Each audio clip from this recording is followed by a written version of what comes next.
Hello everyone, welcome to the first episode of this podcast, which will be an arc by arc review of the anime and manga series One Piece, written by Eiichiro Oda. So, we start off with Romance Dawn arc, which is the first story arc of the manga and the anime series, as well as the first arc in the East Blue saga. The first episode of the arc starts with Gold Roger, the Pirate King, on his execution platform. As his last words, he declared that he left his wealth, fame, power, and everything the world has to offer in the form of a great treasure known as the One Piece at a certain place and asking people to find it. This would usher what a new era which would be later known as the Great Age of Piracy. With that, he was executed and an era came to an end. The scene then shifts to the ship of a certain pirate known as Alvida, who has recently looted some other ships in the Great Sea of the East Blue. We see sailors hauling treasure chests, barrels, food, supplies, etc. In the kitchen, our protagonist, Monkey D. Luffy, burst out of the barrel, saying he had a great nap and was hungry right now.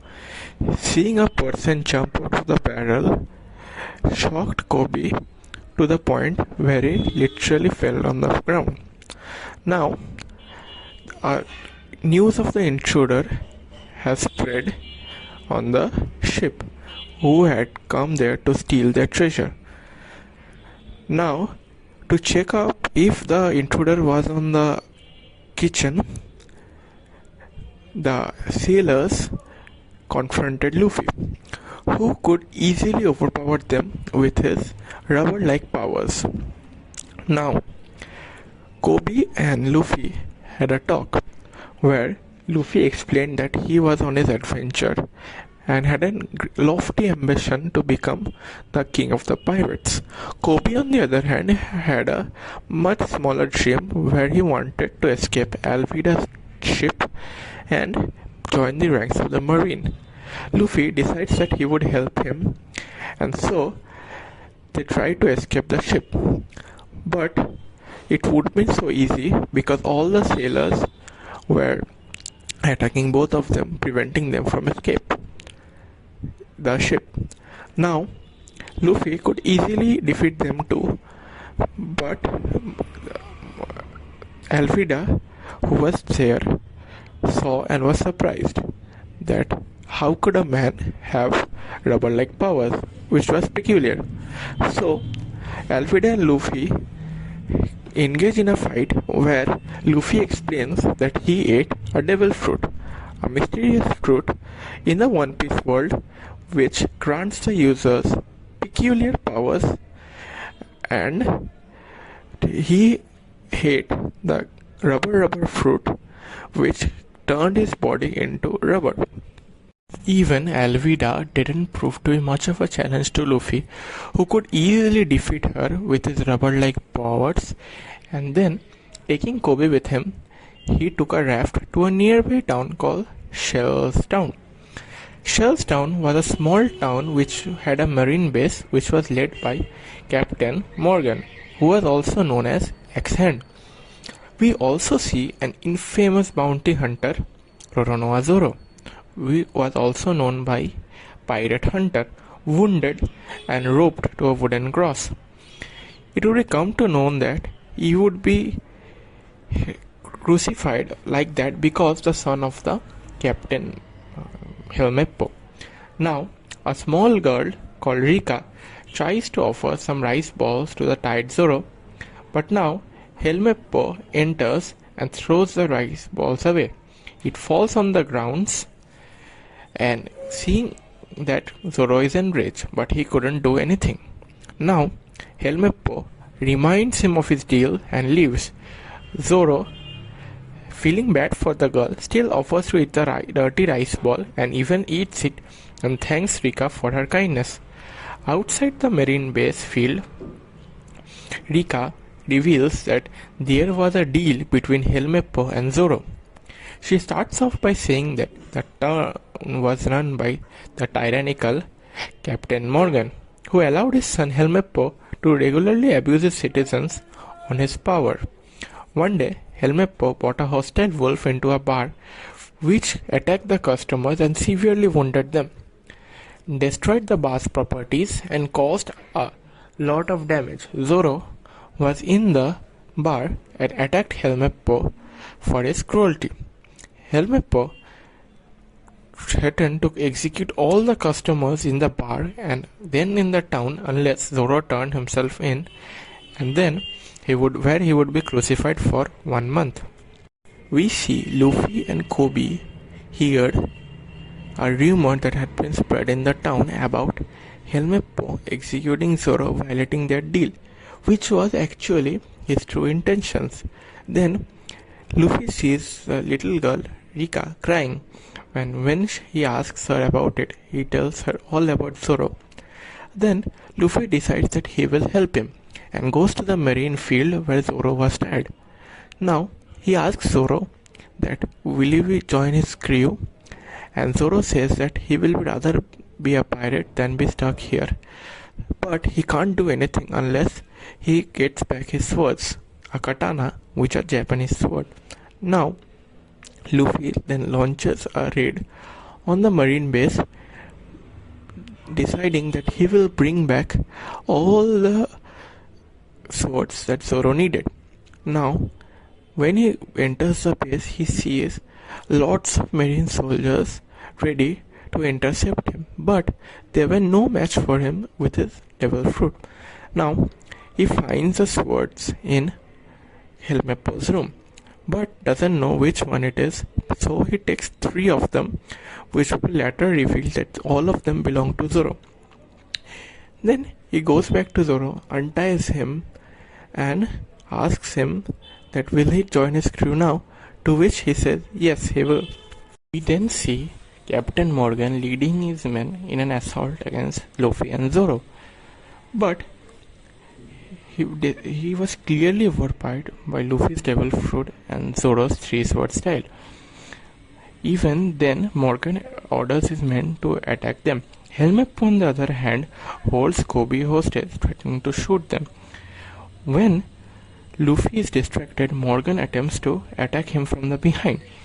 Luffy punches Helmeppo in the face, and Zoro cuts down Morgan, preventing him from harming Luffy, saying that he has an ambition to become the world's greatest swordsman, and states that he won't even flinch to cut down Luffy if he was in the way of his admission. The Marines, who were aware of Morgan's numerous abuses of power, decided not to continue the battle and arresting their own captain. We then see Luffy, Zoro and Kobe go to a restaurant to celebrate their victory. We get an insight into the One Piece world where Kobe explains how the world is divided into the west and the east by a continent called the Red Line. The Grand Line is a linear sea perpendicular to the Red Line. The seas of the world are divided into the 4 parts known as North Blue, East Blue, South Blue, and the West Blue, all of them meeting at a point known as the elusive All Blue. Now, Ripper the Marine, who had successfully arrested Morgan and now is the base commander, confronts Luffy. He agrees to accept Kobe into the Marines upon his request, but due to Luffy's and Zoro's status as pirates, he orders them both to leave the town, promising them not to inform the headquarters as a gesture of gratitude. Zoro and Luffy agree, and they both continue their travels on another small boat.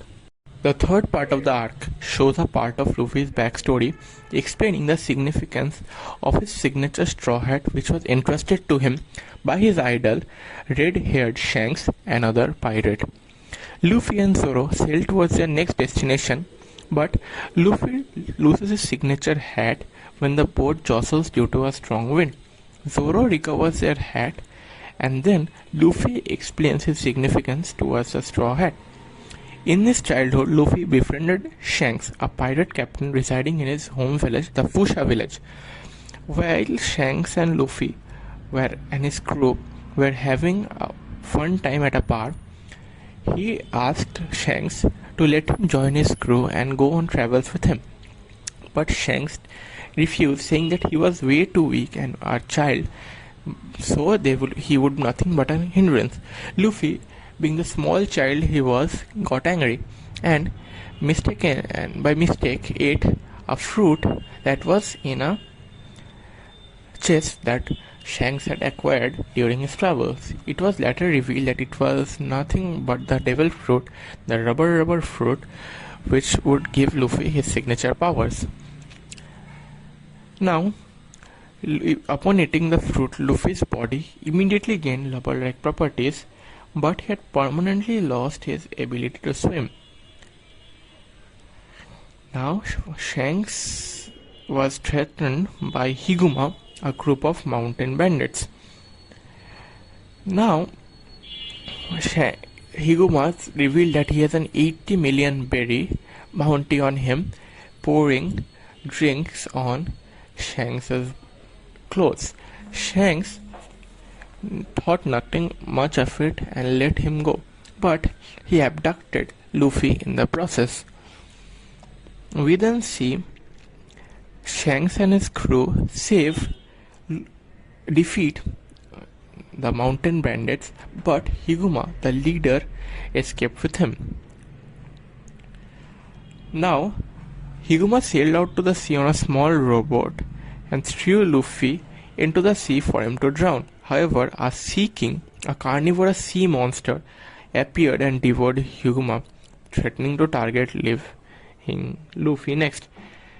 Shanks rescued Luffy from the monster and thanks Luffy for being brave and standing up to the mountain bandits for them, and then to stop crying as he is a man. To which Luffy points to Shanks' arm, where we see his arm being cut off, which was actually being bitten off by the monster. Now Shanks tells Luffy not to worry about it, as it's just an arm, that he is just glad that Luffy is safe.